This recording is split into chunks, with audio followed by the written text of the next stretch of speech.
নমস্কার বন্ধুরা, মহাপ্রসাদ চ্যানেলে আপনাদের সবাইকে স্বাগত। আজকে আমি বানাবো ঘরের খুব সাধারণ ভাত খাওয়ার চাল দিয়ে খিচুড়ি। আপনারা সবাই তো গোবিন্দভোগ চাল, দেরাদুন চাল দিয়ে বিভিন্ন ধরনের খিচুড়ি বানিয়ে থাকেন, কিন্তু আজকে আমি বানাবো ভাত খাওয়ার চাল আর বিভিন্ন ধরনের ডাল, সবজি একসঙ্গে মিশিয়ে খুব ইজি একটা খিচুড়ি, অথচ খুব টেস্টি। তো আসুন এবার শুরু করি। খিচুড়ি তৈরির জন্য আমি এখানে কয়েক রকমের সবজি নিয়েছি। যেমন এখানে একটা ছোট্ট আলুকে কেটে টুকরো করে নিয়েছি, একটু আধপাকা কুমড়ো নিয়েছি, একটু বিনস নিয়েছি আর গাজর কুচি, আর পাশে রয়েছে একটা টমেটো কুচি। প্রথমেই গ্যাসে আমি একটা কড়াই চাপিয়ে দিয়েছি, আর কড়াইয়ের মধ্যে প্রথমে হাফ কাপ মুগ ডালকে একটু ভেজে নেব খালি খোলায়।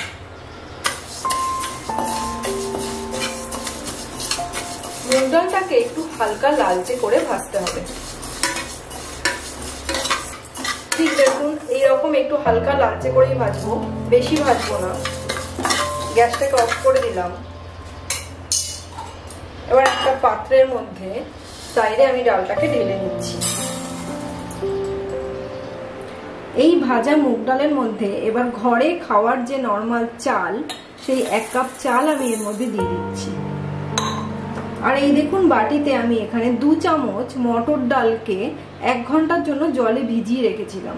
যেহেতু মটর ডাল একটু শক্ত হয়, তাই ভিজিয়ে না রাখলে রান্না করতে অসুবিধা হবে। বা সেই মটর ডালটাকেও এর মধ্যে তুলে দিচ্ছি।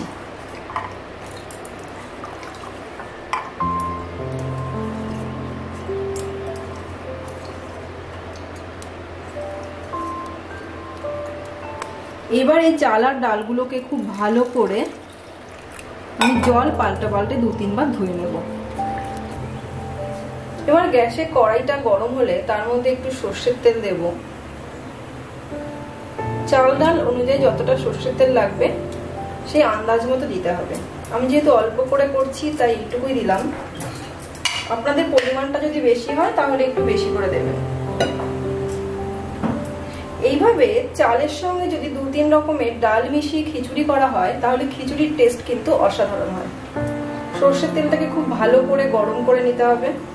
তেলটা থেকে যখন ধোয়া বেরোবে, তখন আমি এর মধ্যে কিছু ফোড়ন দেব। দেখুন, আমি এখানে একটু 5 ফোড়ন নিয়েছি, হাফ টেবিল চামচের মতো, 2টো শুকনো লঙ্কা আর একটা তেজপাতা। এটাকে দিয়ে দেব তেলের মধ্যে। আর আঁচটা তখন একটু কমিয়ে দেব, না হলে মশলাগুলো ছিটকে যাওয়ার সম্ভাবনা থাকবে, না হলে পুড়েও যাবে, আর পুড়ে গেলে খিচুড়ির টেস্ট একদম ভালো হবে। এবার আঁচ কমানো অবস্থাতে এর মধ্যে আমি কেটে রাখা সবজিগুলোকে দিয়ে দিচ্ছি। আলু, কুমড়ো, গাজর, বিনস এগুলো দিয়ে দিলাম।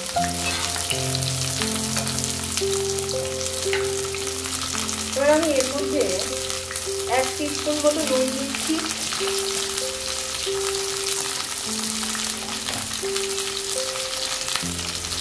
আর 1 টিস্পুন হলুদ গুঁড়ো দিলাম।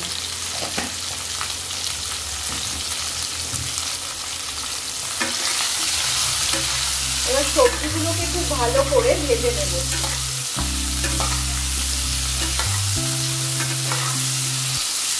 সবজিগুলো যদি ভাজা না হয় তাহলে খিচুড়িতে একটু কাঁচা সবজির গন্ধ চলে আসে, আর খিচুড়ি খেতে কিন্তু একদমই ভালো হয় না।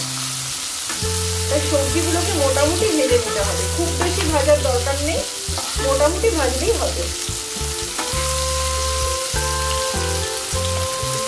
দেখুন, সবজিগুলোকে আমি এইরকম একটু অল্প করে ভেজেছি। এবার মাঝখানটা একটু জায়গা করে নিলাম। এখানে আমি চাল আর ডালগুলোকে দিয়ে দিচ্ছি, যেগুলোকে আগেই ধুয়ে আমি জল ঝরিয়ে নিয়েছিলাম।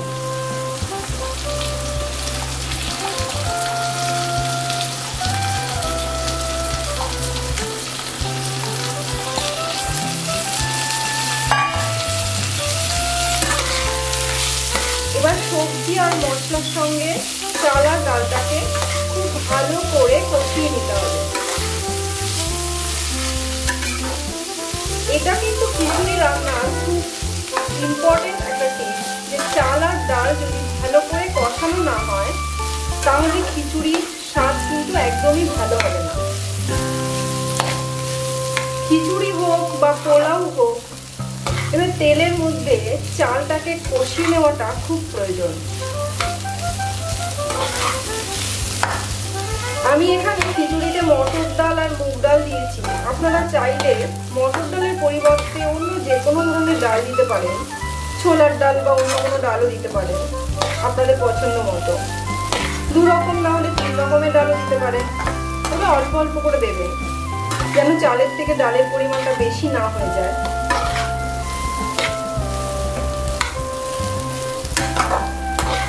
প্রায় 2 মিনিট ধরে এই চাল আর ডালটাকে সবজির সঙ্গে কষিয়ে নিতে হবে।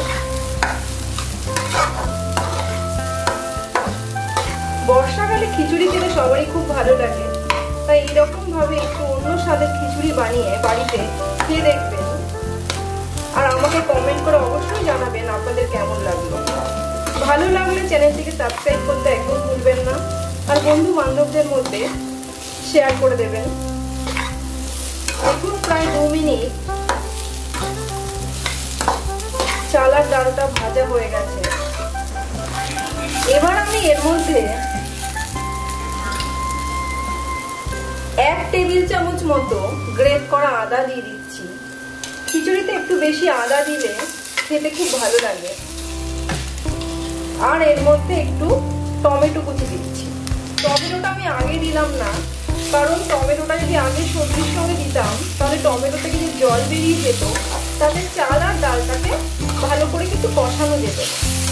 তাই একটু কষিয়ে নেওয়ার পরে টমেটো দিয়ে আরো একটু কষিয়ে নিলে রান্নাটা খুব ভালো হয়। এবার আরো প্রায় 1 মিনিট টমেটো আর আদাটাকে চাল আর ডালের সঙ্গে নাড়াচাড়া করে নেব। এবার 1 মিনিট কষিয়ে নেওয়ার পরে এর মধ্যে আমি একটু জল দিয়ে দিচ্ছি।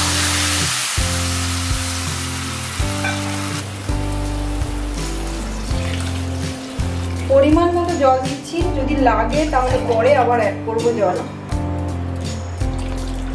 মোটামুটি 2.5 মগ মতো আমি এখানে জল দিলাম।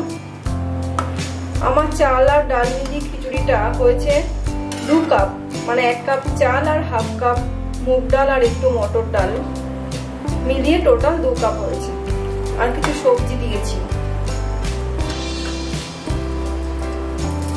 এবার আমি এর মধ্যে পরিমাণ মতো নুন অ্যাড করব। আমি এখানে মোটামুটি 5 টিস্পুন মতো নুন দিলাম। যেহেতু অনেকটাই জল পড়েছে আর সবজিও আছে, তাই এইটুকু নুন লাগবে। নুনটা আপনারা আপনাদের স্বাদ অনুযায়ী দেবেন। যদিও ভগবানের ভোগ তো, তাই স্বাদ গ্রহণ করা আগে থেকে যায় না। এবার একটু ঢাকা চাপা দিয়ে দিচ্ছি যতক্ষণ না ফুটে উঠছে, আর আঁচটাকে একটু বাড়িয়ে দিলাম। খিচুড়িটা ফুটে উঠেছে, একটু নাড়াচাড়া করে দিচ্ছি। এবার খিচুড়িটা মাঝে মাঝে রান্না করতে করতে নাড়াচাড়া করে দেবেন, তাহলে তলায় ধরে যাবে না। এবার আমি মিডিয়াম আঁচ করে দিচ্ছি, না হলে খিচুড়িটা পড়ে যাবে।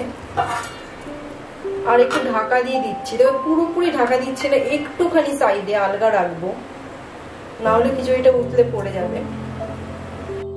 খিচুড়িটা হতে হতে সাইডে আমি একটু বাদাম ভাজা করে নিচ্ছি, খিচুড়িতে দেব। অল্প একটু তেল দিচ্ছি আমি কড়াইতে। তেলটা গরম হয়ে গেলে আমি ওর মধ্যে 1 টেবিল চামচ মতো চীনাবাদাম দিয়ে দিচ্ছি। চীনাবাদামটাকে খুব ভালো করে ভেজে নেব। আজকে খিচুড়িতে আমি চীনাবাদাম দিয়ে রান্না করব। বেশিরভাগই আমরা নারকেল দিয়ে রান্না করি, কিন্তু অনেক ক্ষেত্রে নারকেল খেলে অনেকের গ্যাসের সমস্যা সৃষ্টি হয়, তাই আজকে নারকেল দেব না, বাদাম দিয়ে খিচুড়ি রান্না করব।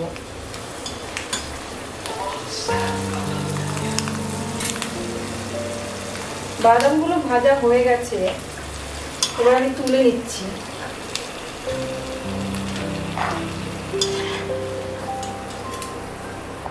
এদিকে খিচুড়িটাও হচ্ছে, একটু ঢাকা নামিয়ে নাড়াচাড়া করে দিই।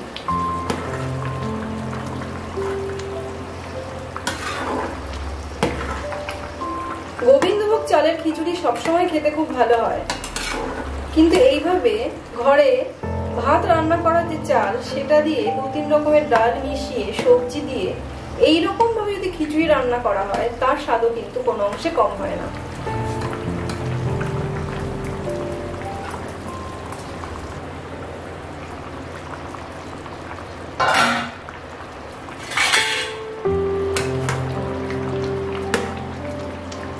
খিচুড়িটা প্রায় হাফ হয়ে এসেছে। এখন আমি এর মধ্যে খুব সামান্য একটু চিনি দিয়ে দেব। দেখুন খুব সামান্যই দিচ্ছি, হাফ চামচও না, তার থেকেও একটু কম, ওই 1 টিস্পুন মতো হবে চিনি অ্যাড করলাম এখানে। তারপরে একটু নাড়াচাড়া করে দিয়ে আবার আঁচ কমিয়ে ঢাকা দিয়ে দিচ্ছি। চাল আর ডালটা এখনো অনেকটাই শক্ত আছে, কিন্তু খিচুড়িতে জল কমে গেছে, তাই আরো হাফ মগ জল এখানে আমি দিয়ে দিচ্ছি। আমি এখানে উষ্ণ গরম জল দিলাম, কারণ রান্নার মধ্যে যদি জল অ্যাড করেন তাহলে সেখানে একটু উষ্ণ গরম জল দিলে রান্নার স্বাদ ভালো হয়। আবার একটু বাড়িয়ে দিচ্ছি।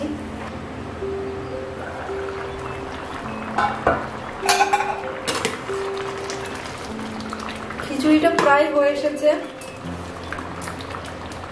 এবার এর মধ্যে আমি একটুখানি গরম মশলা গুঁড়ো দিয়ে দিচ্ছি,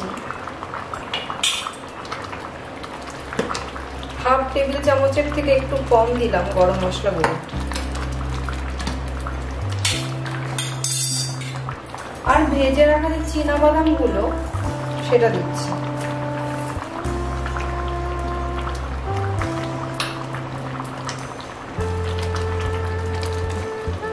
এবার কিছুক্ষণ ঢাকা চাপা দিয়ে রাখবো। তারপরে ফাইনালি আরো একটা নতুন জিনিস দেব, যার জন্য খিচুড়ির স্বাদ সব খিচুড়ির থেকে একটু আলাদা হবে। সেটা আরো 2-3 মিনিট বাদে এর মধ্যে দিতে হবে। তো 2-3 মিনিট ঢাকা চাপা দিয়ে লো ফ্লেমে খিচুড়িটাকে রান্না করতে হবে।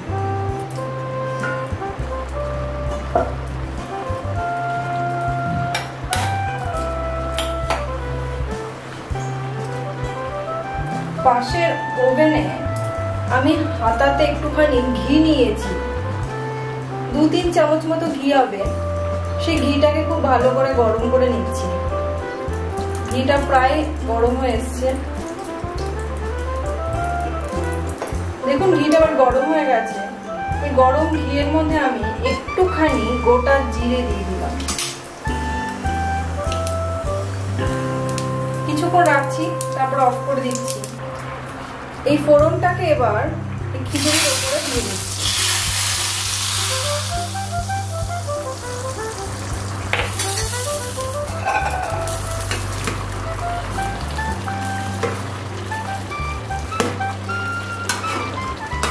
খিচুড়িটা হয়ে গেছে। এর উপরে জাস্ট 2টো কাঁচা লঙ্কা আমি দিয়ে রাখছি। গ্যাসের ফ্লেমটা অফ করে দিচ্ছি আর 2 মিনিট ঢাকা চাপা দিয়ে রাখছি। খিচুড়ির সঙ্গে আজ পাঁপড় ভাজা করব। খিচুড়ি হবে, পাঁপড় ভাজা হবে না, সেটা তো হয় না। খিচুড়ির সঙ্গে পাঁপড় ভাজা না হলে ঠিক জমে না। তাই আমি সাইডে কড়াইতে একটু মশলা পাঁপড় ভেজে নেব। এই জন্য একটু সাদা তেল গরম করতে দিয়েছি। তেলটা প্রায় গরম হয়ে গেছে।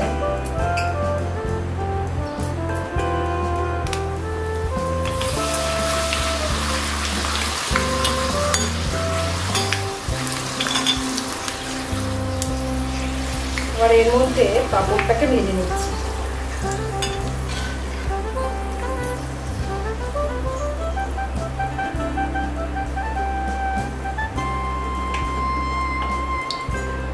দেখুন প্রায় 2 মিনিট হয়ে গেছে। খিচুড়িটা আমি দেখাচ্ছি। দেখুন খিচুড়িটা না পাতলা না শুকনো, ঠিক এইরকম করেছি। কত সুন্দর দেখতে হয়েছে, দেখতে পাচ্ছেন তো? খেতেও কিন্তু অসাধারণ হয়। এবার আমি রাধা মাধবকে ভোগ দেওয়ার জন্য এটা থালাতে বেড়ে ফেলবো।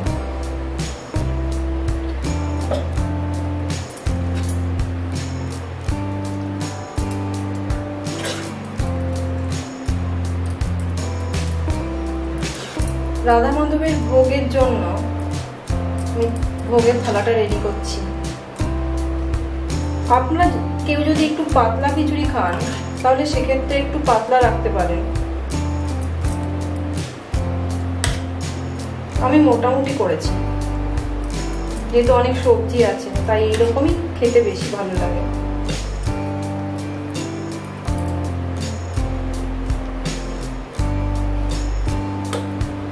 আজকে খিচুড়ি রেসিপি আপনাদের কেমন লাগলো তা কিন্তু জানাতে ভুলবেন না, আর ভালো লাগলে চ্যানেলটিকে সাবস্ক্রাইব করে রাখার জন্য অনুরোধ রইল। আজকের মতো তাহলে আমার রান্না এই পর্যন্তই। আবার ফিরে আসবো পরের দিন অন্য কোনো রেসিপি। ততদিন সবাই ভালো থাকবেন আর সুস্থ থাকবেন। হরে কৃষ্ণ।